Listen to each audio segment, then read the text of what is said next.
So I've been working on a tech wave for a little while now that has continued to kind of build and build and build. And I'll admit it may have gotten away from me a little bit, but there's just so much that you can do with this one modification. And I'll give you guys a bit of a sneak peek. Yeah, it's an original Xbox project, and I like how it's coming out. Just need a little more time with it. So look to, I'm thinking next weekend for that one. But speaking of Xbox, there was something that happened this past week, and it really caught me off guard a little bit, not for what was said necessarily that kind of spurned the conversation, but I guess just the direction of the conversation. And this is a franchise that's been pretty dormant for Microsoft, really, basically since they acquired it. And it appears that a lot of the people I'm seeing online are just not interested or think it's not even worth for Microsoft to explore. And I kind of want to do this video to see if maybe I'm old, maybe I'm off base here. You guys can let me know in the comments as we talk about Microsoft potentially reviving Banjo-Kazooie. So if you guys enjoy these videos, make sure to hit that like button and subscribe if you're new here to the Spawnwave channel. So this really picked up after an interview and talk with VGC, who discussed the franchise, because it's been, 25 years since it came out, which that'll make you feel old very quickly. But Banjo-Kazooie devs are unsure the audience is there for a new game, but original character designer calls for a Nintendo remaster. Now, looking through this, it appeared to mostly be Grant Kirkhope who mentioned that the audience, while it was a really nice snapshot in time back in the 90s and kind of that early 2000s era, it's not necessarily the same now as it was then. And yeah, absolutely correct. It's been, again, 25 years since Banjo-Kazooie came out. And after what happened with Nuts and Bolts, it's not too surprising that there would be some apprehension, I'll say, to invest a bunch of money and create another Banjo game.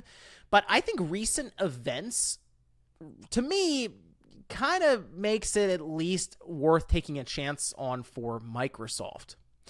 Now, when they say the audience itself, I assume it's just the people at the time with the Nintendo 64 who really enjoyed Banjo-Kazooie and Banjo-Tooie may have moved on, whether they've grown up or they've kind of moved on from gaming in general because, life takes all kinds of turns and twists and everything, and you might not be into gaming as much now as you were then.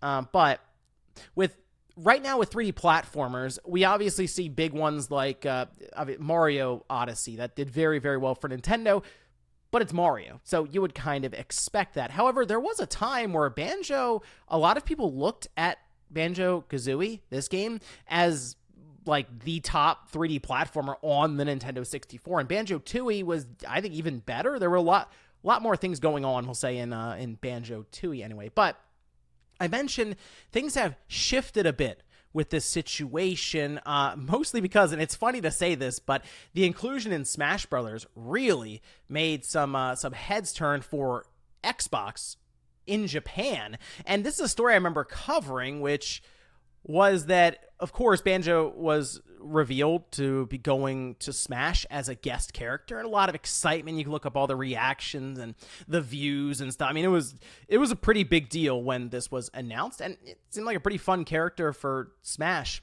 But as Sakurai was going over the reveal, and of course he'll sit down and he'll have multiple controllers in front of him showing the different moves. During his little Sakurai Presents, or after they showed off the character, he said, "I know this is a Nintendo broadcast, but please give the game a try on Xbox." You know what happened? Xbox and Microsoft immediately started trending in Japan on social media, and I don't know if that's ever happened before this. Now, to be fair, it was Sakurai who said, "Hey, I know you're tuning in for Nintendo-related stuff. I see the logo and all this, but if you want to play Banjo-Kazooie, go to Xbox." Now, obviously, you can play Banjo on the Nintendo Switch Online, which to me is another reason that Microsoft should be trying this, because there's been a lot of exposure more recently for that franchise that's not necessarily just on the Xbox system or the Game Pass ecosystem, right? And this has worked to Microsoft's favor with other games that are also on Nintendo's platform, like Minecraft, where it was revealed during the FTC hearings that Minecraft makes quite a bit more on the Switch than it does basically anywhere else, definitely over Xbox. I think it's like minimum 2-to-1 in terms of the revenue brought in on the Switch versus the Xbox. Basically, what I'm trying to say is there is exposure for Banjo-Kazooie's franchise once again to a newer audience, maybe that's coming into gaming, and seeing the install size for the Switch and the fact that it's one of the big titles for the Nintendo 64 with that subscription service. Seems like there are people who are at least aware of Banjo that may not have been, just a couple of years ago even. So you have that, and the fact that Microsoft would have to continue putting out games that are all kinds of different genres, a ton of variety for Game Pass for it to make sense.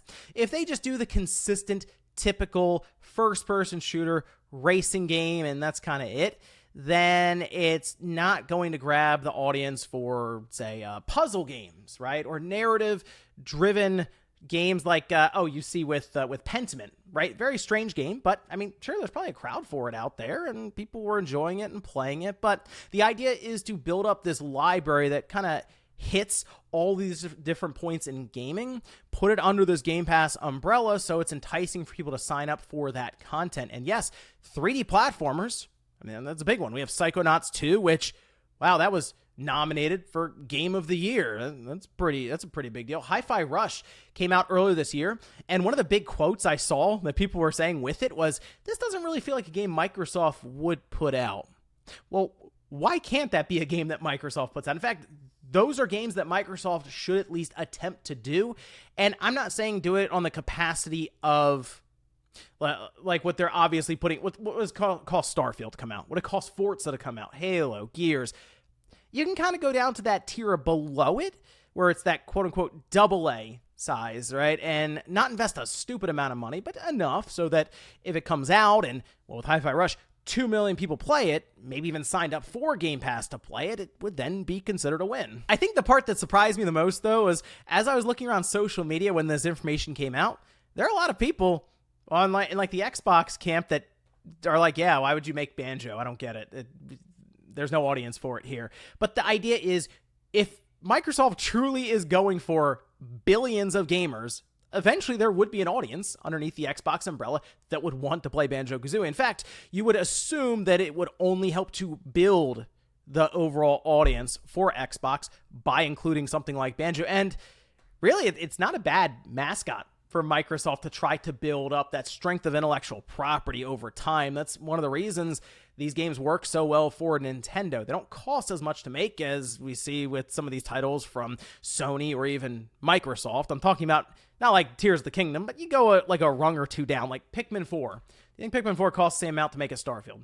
No, but it'll probably sell several million copies, I think. And if you look at something like Mario Kart 8 Deluxe, well, that was just a port from the Wii U. But the strength of intellectual property is there and it works to sell. So I think Banjo, which was kind of built up originally on Nintendo's platform, but now being transferred to Microsoft back in the early 2000s, I think they should take advantage of that and attempt to make it. And in fact, it wouldn't shock me if they are making it right now. But I think the biggest thing Microsoft was running into, maybe before, we'll say if they are making it right now, is they had to find the team to do it. And that's kind of an issue because Rare, as they are now, people are like, oh, just have Rare do it. They're not the same. They're very different currently, and you see it with something like Sea of Thieves.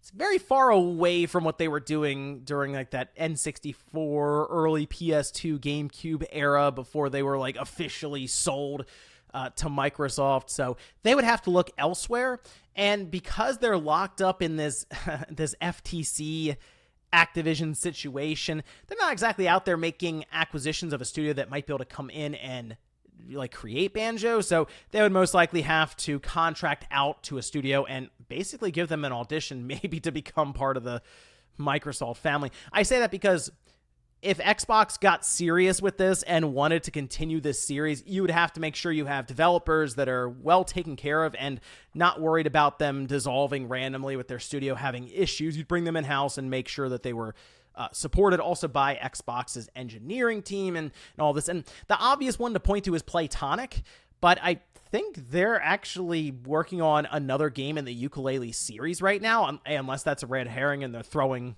everyone off. The last one they did was like with Impossible Lair. That was much different than what we had with Yooka-Laylee. That, though, came out in 2017.